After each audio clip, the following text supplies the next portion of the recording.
Brought to you by Charity Mobile. Switch to the phone company that supports your beliefs.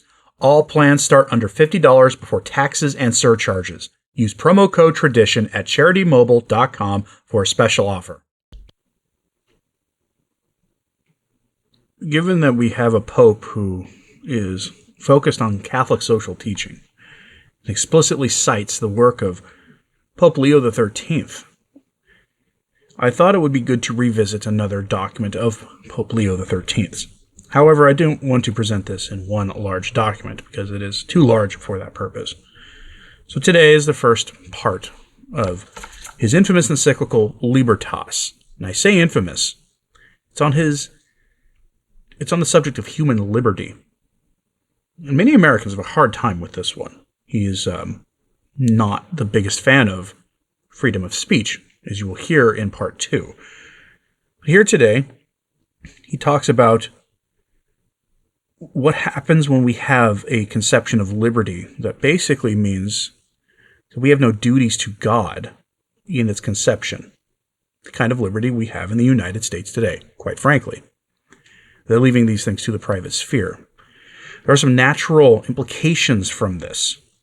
We see them playing out in real time in our world today, especially in light of people turning their back on God in large enough numbers that while most people in the United States still profess to be Christian, the number who do is shockingly low compared to where it had been just 10, 12 years ago. Here's Pope Leo XIII, Libertas, Part 1, The Nature of Human Liberty. Liberty, the highest of natural endowments, being the portion only of intellectual or rational natures, confers on man this dignity, that he is in the hand of his counsel and has power over his actions. But the manner in which such dignity is exercised is of the greatest moment, inasmuch as on the use that is made of liberty the highest good and the greatest evil alike depend. Man indeed is free to obey his reason, to seek moral good and to strive unswervingly after his last end. Yet he is free also to turn aside to all other things, and in pursuing the empty semblance of good, to disturb rightful order and to fall headlong in the destruction which he has voluntarily chosen. The Redeemer of mankind, Jesus Christ, having restored and exalted the original dignity of nature, vouchsafed special assistance to the will of man, and by the gifts of his grace here and the promise of heavenly bliss hereafter, he raised it to a nobler state. In like manner, this great gift of nature has ever been, and always will be, deservingly cherished by the Catholic Church.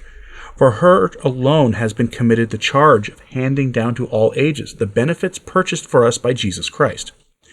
Yet there are many who imagine that the Church is hostile to human liberty.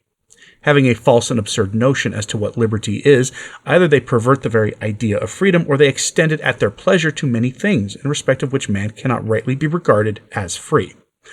We have on other occasions, and especially in our encyclical letter Immortale Dei, in treating the so-called modern liberties, distinguished between their good and evil elements, we have shown that whatsoever is good in those liberties is as ancient as truth itself, and that the Church has always most willingly approved and practiced that good. But whatsoever has been added as new is, to tell the plain truth, of a vitiated kind, the fruit of the disorders of the age, and of an insatiate longing after novelties. Seeing, however, that many cling so obstinately to their own opinion in this matter as to imagine these modern liberties, cankered as they are, to be the greatest glory of our age, and the very basis of civil life, without which no perfect government can be conceived, we feel it a pressing duty, for the sake of the common good, to treat separately of this subject. It is with moral liberty, whether in individuals or in communities, that we proceed at once to deal. But first of all, it will be well to speak briefly of natural liberty. For though it is distinct and separate from moral liberty, natural freedom is the fountainhead from which liberty of whatsoever kind flows, suavi suaque sponta. The unanimous consent and judgment of men, which is the trusty voice of nature, recognizes this natural liberty in those only who are endowed with intelligence or reason. It is by his use of that man is rightly regarded as responsible for his actions. For while other animate creatures follow their senses, seeking good and avoiding evil only by instinct, man has reason to guide him in each and every act of his life. Reason sees that whatever things that are held to be good upon earth may exist or may not, and discerning that none of them are of necessity for us, it leaves the will free to choose what it pleases. But man can judge of this contingency, as we say, only because he has a soul that is simple, spiritual, and intellectual. A soul, therefore, which is not produced by matter and does not depend on matter for its existence, but which is created immediately by God, and, far surpassing the condition of things material, has a life and action of its own, so that knowing the unchangeable and unnecessary reasons of what is true and good, it sees that no particular kind of good is necessary to us. When therefore it is established that man's soul is immortal and endowed with reason and not bound up with things material, the foundation of natural liberty is at once most firmly laid. As the Catholic Church declares in the strongest terms the simplicity, spirituality, and immortality of the soul, so with unequaled constancy and publicity she ever also asserts its freedom. These truths she has always taught and has sustained them as a dogma of faith, and whensoever heretics or innovators have attacked the liberty of man, the Church has defended it and protected this noble possession from destruction. History bears witness to the energy with which she met the fury of the Manichaeans and others like them, and the earnestness with which in later years she defended human liberty, the Council of Trent, and against the followers of Jansenius, is known to all. At no time and in no place has she held truths with fatalism. Liberty, then, as we have said, belongs only to those who have the gift of reason or intelligence.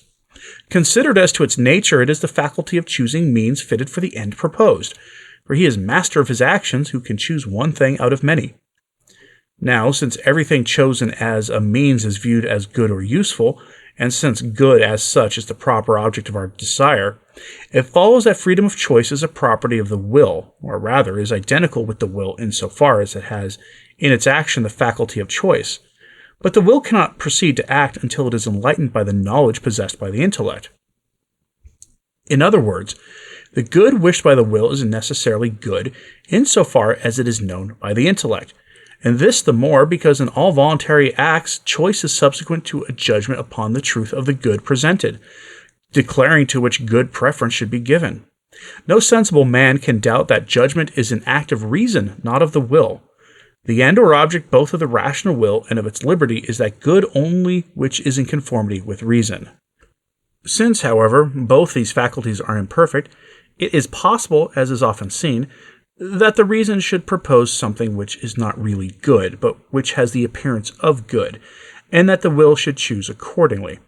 For as the possibility of error and actual error are defects of the mind and attest its imperfection, so the pursuit of what has a false appearance of good, though a proof of our freedom, just as a disease is a proof of our vitality, implies defect in human liberty. The will also, simply because of its dependence on the reason, no sooner desires anything contrary thereto than it abuses its freedom of choice and corrupts its very essence.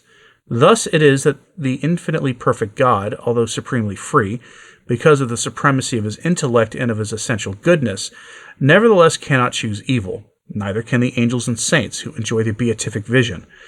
St. Augustine and others urge most admirably against the Pelagians, that if the possibility of deflection from good belonged to the essence or perfection of liberty, then God, Jesus Christ, and the angels and saints, who have not this power, would have no liberty at all, or would have less liberty than man has in his state of pilgrimage and imperfection. This subject is often discussed by the angelic doctor in his demonstration that the possibility of sinning is not freedom, but servitude. It will suffice to quote his subtle commentary of the words of our Lord. Whosoever committeth sin is the slave of sin. Everything, he says, is that which belongs to it naturally. When, therefore, it acts through a power outside itself, it does not act of itself, but through another, that is, as a slave. But man is by nature rational. When, therefore, he acts according to reason, he acts of himself and according to his free will, and this is liberty. Whereas when he sins, he acts in opposition to reason, is moved by another, and is the victim of foreign misapprehensions. Therefore, whosoever committeth sin is the slave of sin. Even the heathen philosophers clearly recognized this truth, especially they who held that the wise man alone is free. By the term wise man was meant, as is well known, the man trained to live in accordance with his nature, that is, in justice and virtue. Such then being the condition of human liberty, it necessarily stands in need of light and strength to direct its actions to good and to restrain from evil. Without this, the freedom of our will would be our ruin, First of all, there must be law, that is, a fixed rule of teaching what is to be done and what is to be left undone. This rule cannot affect the lower animals in any true sense, since they act out of necessity, following their natural instinct, and cannot of themselves act in any other way. On the other hand, as was said above, he who is free can either act or not act, can do this or do that, as he pleases, because his judgment precedes his choice, and his judgment not only decides what is right or wrong of its own nature, but also what is practically good and therefore to be chosen, and what is practically evil and therefore to be avoided. In other words, the reason prescribes to the will what it should seek after or shun, in order to the eventual attainment of man's last end, for the sake of which all his actions ought to be performed. This ordination of reason is called law, and man's free will, therefore, or in moral necessity out of voluntary acts being in accordance with reason, lies the very root of the necessity of law.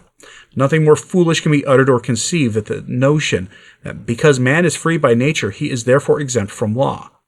Were this the case, it would follow that to become free we must be deprived of reason. Whereas truth is that we are bound to submit to law precisely because we are free by our very nature. For law is the guide of man's actions. It turns him toward good by its rewards, and deters him from evil by its punishments. Foremost in this office comes the natural law, which is written and engraved in the mind of every man. And this is nothing but our reason, commanding us to do right and forbidding sin. Nevertheless, all prescriptions of human reason can have force of law, only inasmuch as they are the voice and the interpreters of some higher power, on which our reason and liberty necessarily depend. For since the force of law consists in the imposing of obligations and granting of rights, authority is the one and only foundation of all law. The power, that is, of fixing duties and defining rights, as also of assigning the necessary sanctions of reward and chastisement to each and all of its commands. But all this clearly cannot be found in man.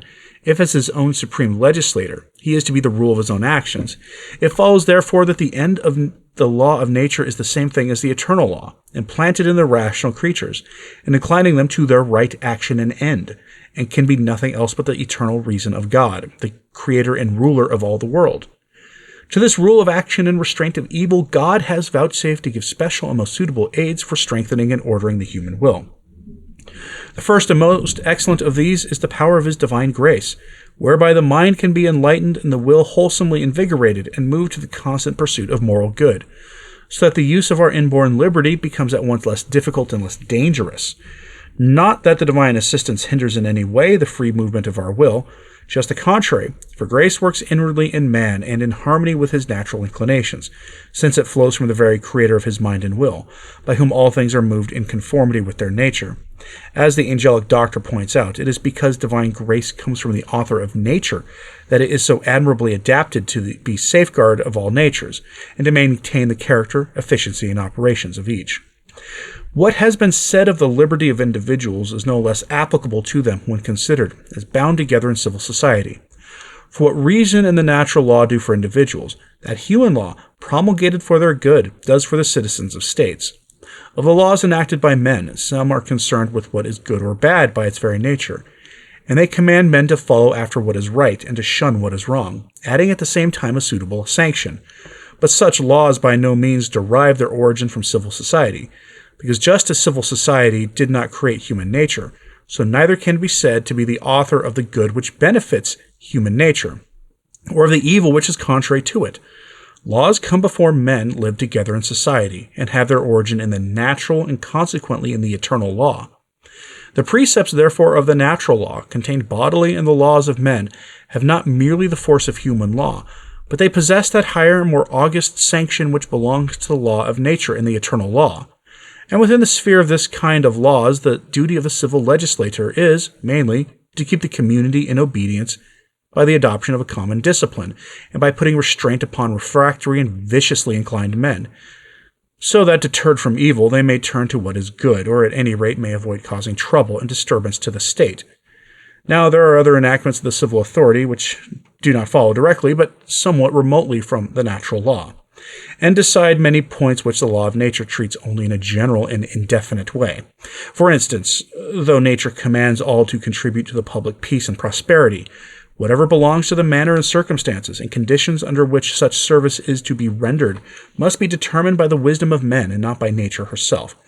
It is in the constitution of these particular rules of life, suggested by reason and prudence, and put forth by competent authority, that human law, properly so called, consists binding all citizens to work together for the attainment of the common end proposed to the community, and forbidding them to depart from this end, and insofar as human law is in conformity with the dictates of nature, leading to what is good and deterring from evil. From this it is manifest that the eternal law of God is the sole standard and rule of human liberty, not only in each individual man, but also in the community and civil society, which men constitute when united. Therefore, the true liberty of human society does not consist in every man doing what he pleases, for this would simply end in turmoil and confusion, and bring on the overthrow of the state, but rather, in this, that through the injunction of the civil law, all may more easily conform to the prescriptions of the eternal law. Likewise, the liberty of those who are in authority does not consist in the power to lay unreasonable and capricious commands upon their subjects, which would be equally criminal and would lead to the ruin of the commonwealth. But the binding force of human laws is in this, that they are to be regarded as applications of the eternal law, and incapable of sanctioning anything which is not contained in the eternal law, as in the principle of all law. Thus St. Augustine most wisely says, I think that you can see, at the same time, that there is nothing just and lawful in the temporal law, unless what men have gathered from this eternal law. If then by anyone in authority something be sanctioned out of conformity with the principles of right and reason, consequently hurtful to the commonwealth, such an enactment can have no binding force of law as being no rule of justice, but leading to men away from that good which is the very end of civil society. Therefore, the nature of human liberty, however it be considered, whether in individuals or in society, whether in those who command or in those who obey, supposes the necessity of obedience to some supreme and eternal law, which is no other than the authority of God, commanding good and forbidding evil. And so far from this most just authority of God over men diminishing, or even destroying their liberty, it protects and perfects it, for the real perfection of all creatures is found in the prosecution and attainment of their respective ends. But the supreme end to which human liberty must aspire is God. These precepts are the truest and highest teaching, made known to us by the light of reason itself. The Church, instructed by the example and doctrine of her divine author, has ever propagated and asserted, for she has ever made them the measure of her office and of her teaching in the Christian nations. As to morals, the laws of the gospel not only immeasurably surpass the wisdom of the heathen, but are an invitation and introduction to a state of holiness unknown to the ancients. In bringing man nearer to God, they make him at once the possessor of a more perfect liberty. Thus the powerful influence of the Church has ever been manifested in the custody and protection of the civil and political liberty of the people. The enumeration of its merits in this respect does not belong to our present purpose. It is sufficient to recall the fact that slavery, that old reproach of the heathen nations, was mainly abolished by the beneficent efforts of the Church.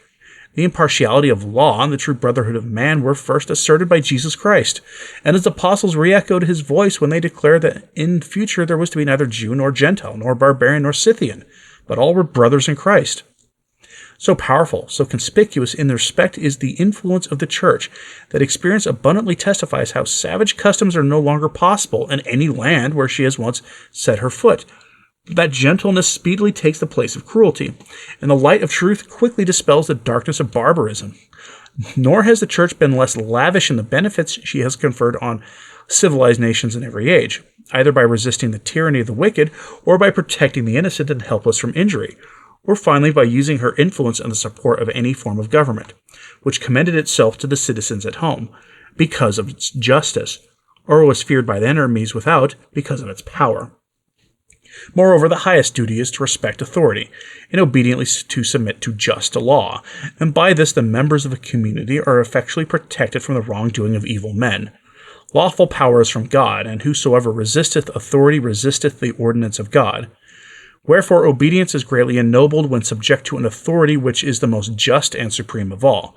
But where the power to command is wanting, or where a law is enacted contrary to reason, or to the eternal law, or to some ordinance of God, obedience is unlawful, lest while obeying man we become disobedient to God.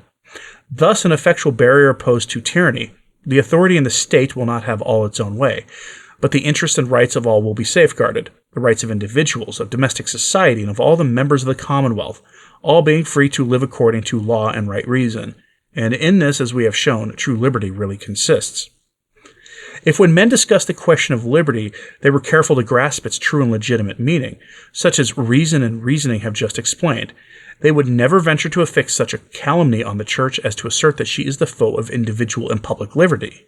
But many there are who follow in the footsteps of Lucifer, and adopt as their own his rebellious cry, "I will not serve," and consequently substitute for true liberty what is sheer and most foolish license. Such, for instance, are the men belonging to that widely spread and powerful organization, who, usurping the name of liberty, style themselves liberals. What naturalists or rationalists aim at in philosophy, that the supporters of liberalism, carrying out the principles laid down by naturalism, are attempting in the domain of morality and politics. The fundamental doctrine of rationalism is the supremacy of the human reason, which, refusing due submission to the divine and eternal reason, proclaims its own independence, and constitutes itself the same principle and source and judgment of truth. Hence, these followers of liberalism deny the existence of any divine authority, to which obedience is due, and proclaim that every man is the law to himself, from which arises that ethical system which they style independent morality, and which under the guise of liberty exonerates man from any obedience to the commands of God, and substitutes a boundless license. The end of all this it is not difficult to foresee, especially when society is in question. For whence one man is firmly persuaded that he is subject to no one, it follows that the efficient cause of the unity of civil society is not to be sought in any principle external to man, or superior to him, but simply in the free will of individuals, that the authority in the state comes from the people only, and that just as every man's individual reason is his own rule of life, so the collective reason of the community should be the supreme guide in the management of all public affairs. Hence the doctrine of the supremacy of the greater number, and that all right and all duty reside in the majority. But from what has been said, it is clear that all this is in contradiction to reason. To refuse any bond of union between man and civil society, on the one hand, and God the Creator and consequently the supreme lawgiver, on the other, is plainly repugnant to nature, not only of man, but of all created things. For of necessity, all effects must be in some proper way connected with their cause, and it belongs to the perfection of every nature to contain itself within that sphere and grade which the order of nature has assigned to it, namely that the lower should be subject and obedient to the higher. Moreover, besides this, a doctrine of such character is most hurtful both to individuals and to the state. For, once ascribed to human reason, the only authority to decide what is true and what is good, and the real distinction between good and evil is destroyed. Honor and dishonor differ not in their nature, but in the opinion and judgment of each other. Pleasure is the measure of what is lawful, and, given a code of morality which can have little or no power to restrain or quiet the unruly propensities of man, a way is naturally open to universal corruption. With reference also to public affairs, authority is severed from the true and natural principle, whence it derives all its efficacy for the common good, and the law determining what is right to do and avoid doing is at the mercy of a majority. Now this is simply a road leading straight to tyranny. The empire of God over man and civil society once repudiated, it follows that religion, as a public institution, can have no claim to exist, and that everything that belongs to religion will be treated with complete indifference. Furthermore, with ambitious designs on sovereignty, tumult and sedition will become common among the people.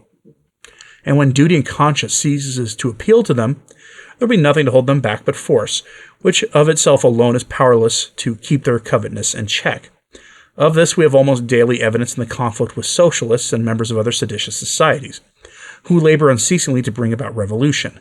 It is for those, then, who are capable of forming a just estimate of things to decide whether such doctrine promotes that true liberty which alone is worthy of man, or rather perverts and destroys it. There are indeed some adherents of liberalism who do not subscribe to these opinions, which we have seen to be fearful in their enormity, openly opposed to the truth and the cause of most terrible evils.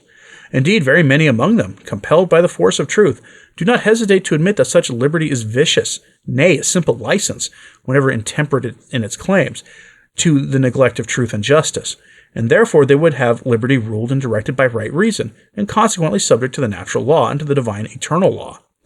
But here they think they may stop, holding that man as a free being is bound by no law of God except such as he makes known to us through our natural reason. In this they are plainly inconsistent, For if, as they must admit, and no one can rightly deny, the will of the divine lawgiver is to be obeyed, because every man is under the power of God and tends toward him as his end, it follows that no one can assign limits to his legislative authority, without failing in the obedience which is due. Indeed, if the human mind be so presumptuous as to divine the nature and extent of God's rights and its own duties, reverence for the divine law will be apparent rather than real, and arbitrary judgment will prevail over the authority and providence of God. Man must therefore take his standard of a loyal religious life from eternal law, from all and every one of those laws which God, in his infinite wisdom and power, has been pleased to enact, and to make known to us by such clear and unmistakable signs as to leave no room for doubt. And the more so because laws of this kind have the same origin, the same author as the eternal law, are absolutely in accordance with right reason, and perfect the natural law.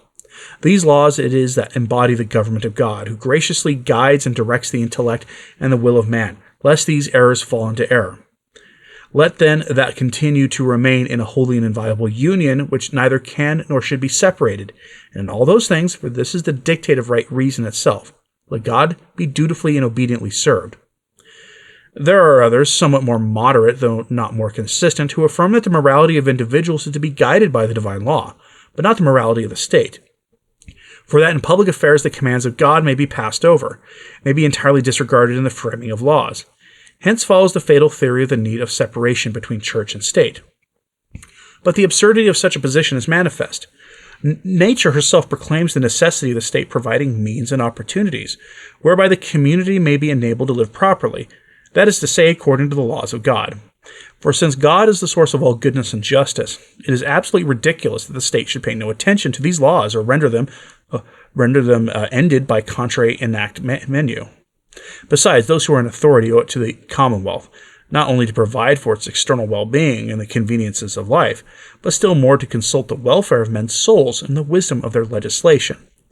But for the increase of such benefits, nothing more suitable can be conceived than the laws which have God for their author.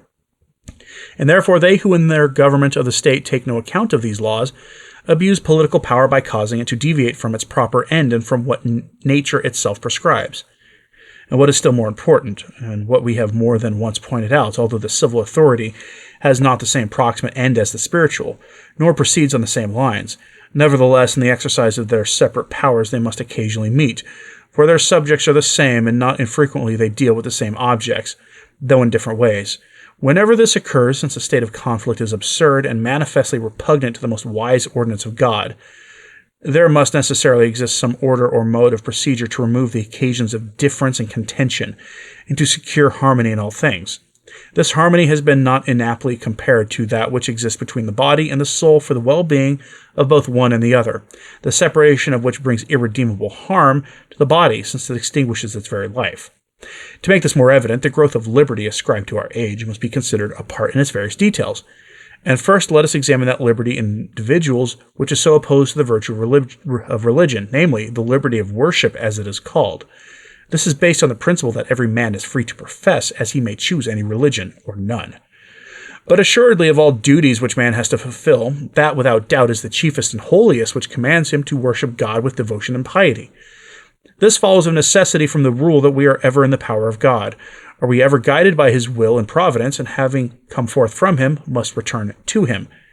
Add to which no true virtue can exist without religion, for moral virtue is concerned with those things which lead to God as man's supreme and ultimate good, and therefore religion, which, as St. Thomas says, performs those actions which are directly and immediately ordained for the divine honor, rules and tempers all virtues.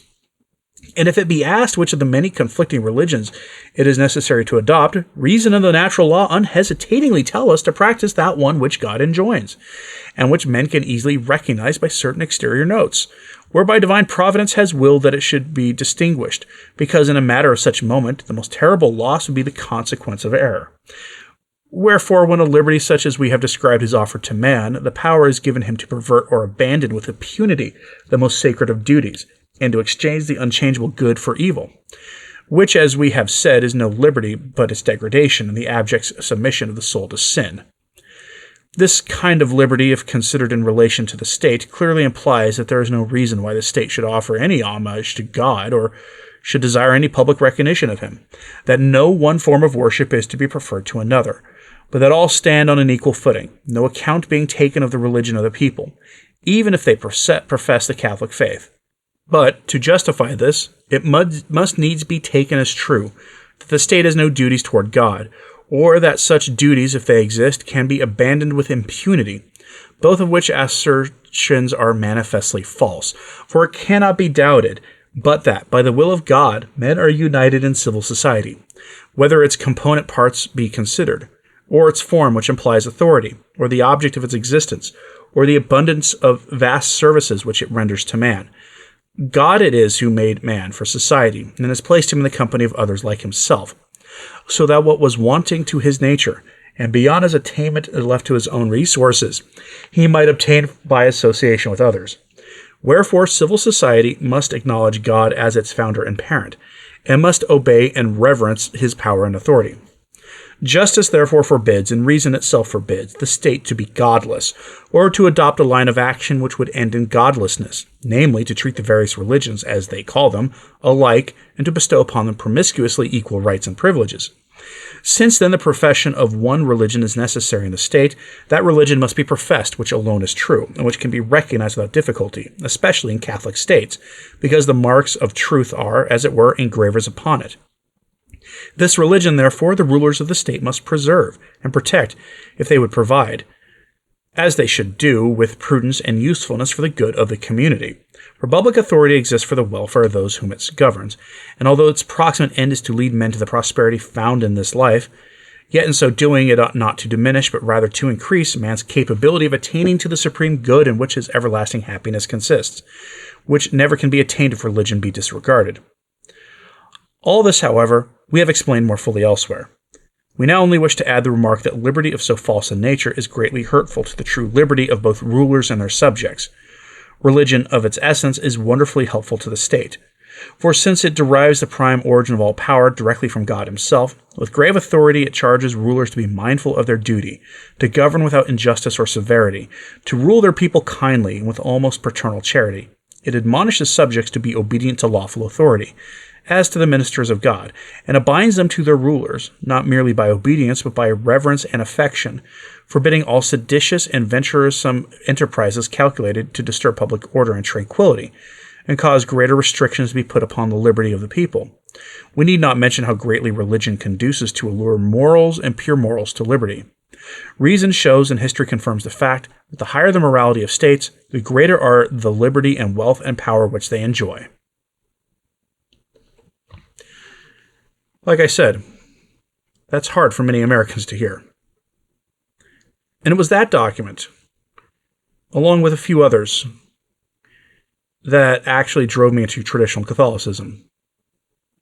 Because that document, everything you heard there about freedom of religion and individual liberty, was contradicted by Vatican II. And no, an ecumenical council, which Vatican II wasn't, it was a pastoral council. But no pastoral council can override the teachings of the church in that way. We don't change teachings. We preserve them and clarify them, but we don't change them. And this is why I bring this to you today. We know a social teaching encyclical is coming from Pope Leo XIV. He's going to tackle immigration, and he's going to tackle AI in it.